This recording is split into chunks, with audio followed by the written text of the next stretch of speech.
Sure. Good evening, ladies and gentlemen. Welcome to today's class. In our previous class, we were talking about mathematics of relationships, episode 1. Today, we'll be talking about mathematics of relationships, episode 2. And this class happens in a corridor of life knowledge, just like we talk of academic corridors or whichever corridors. So, the last class, we talked about x at a time t plus y at a time t being equivalent to z at a time t plus another factor we were yet to introduce. And we said that x implies a meeting with her or with him. Y implies or refers to asking for contacts. Z refers to heartbreaks, that's why it's written in red, it's very dangerous. And the error term could be other factors, which could be red or non-red flags, intentions, and what have yous. So today's class, we need to talk about avoidability, T, and unavoidability. Avoidability and unavoidability of Z, the heartbreak.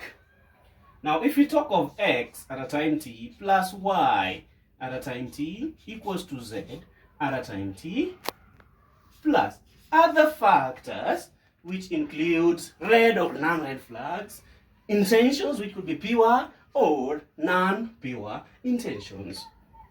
And we say t takes the form of 1, 2, 3, blah blah blahs up to infinity. When I say x at a time t, meaning you're meeting her at a time 1, 2, 3. Basically the first meeting, the second meeting, the third meeting, or whichever meeting. When you talk of y at a time t, you're talking about first time you ask for contact, or the second time you ask for contact, or you meet her for the third time and you're asking for the contact during the third time. So you could be asking for the contact in the first, the second, the third time, or whichever time that you admire. So I'm going to introduce another factor, which is a determining element of whether you get hurt or not. So x at a time t governed by g, tg, plus y at a time t governed by g, tg, is equals to z plus the elements you're talking about. Or you could be having x at a time t governed by e, I'll explain those terms, plus y at a time t governed by e equals to z plus the error term. You could also have x at a time t governed by g plus y at a time t governed by e is equals to z plus error term, or rather x at a time t governed by e plus y at a time t governed by e g is equals to z plus the error term, other factors. So when I say x at a time t governed by g, I am talking about x at a time t. You're meeting her at a time, maybe the first meeting, but your meeting is controlled by God, plus y at a time t governed by g, governed by God, and then we have the function z and the function other factors that can be determining factors on whether you're going to get hurt or not. You could also be meeting her at a time t, but it's governed by evil factors, plus y at a time t, you're asking for the contact, governed by evil factors, is equals to z plus e. Or you could be meeting her at a time, say time 1, the first meeting, but you're governed by God.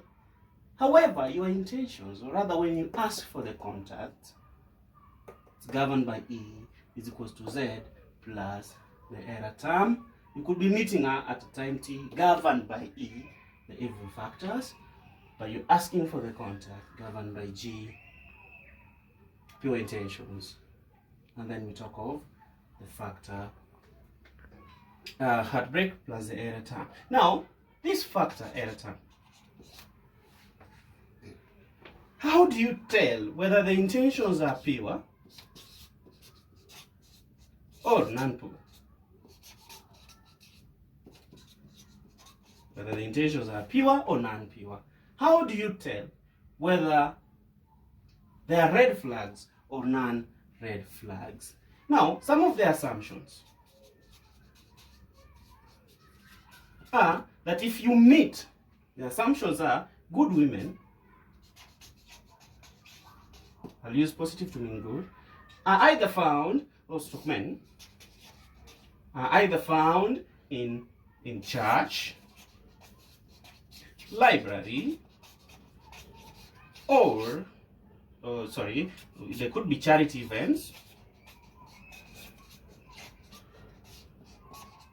or they could be busy working, and this work basically based on what we call the pure setups. These pure setups could be formal or informal.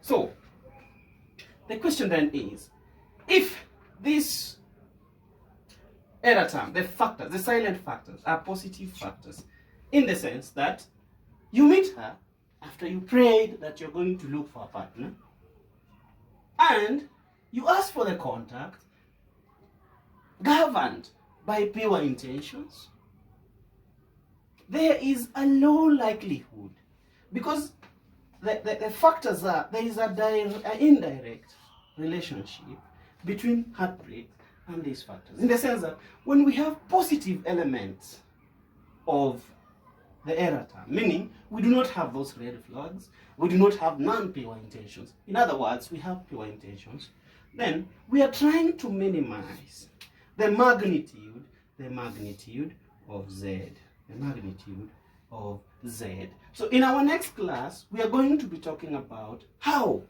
to minimize the magnitude of Z, minimizing Z,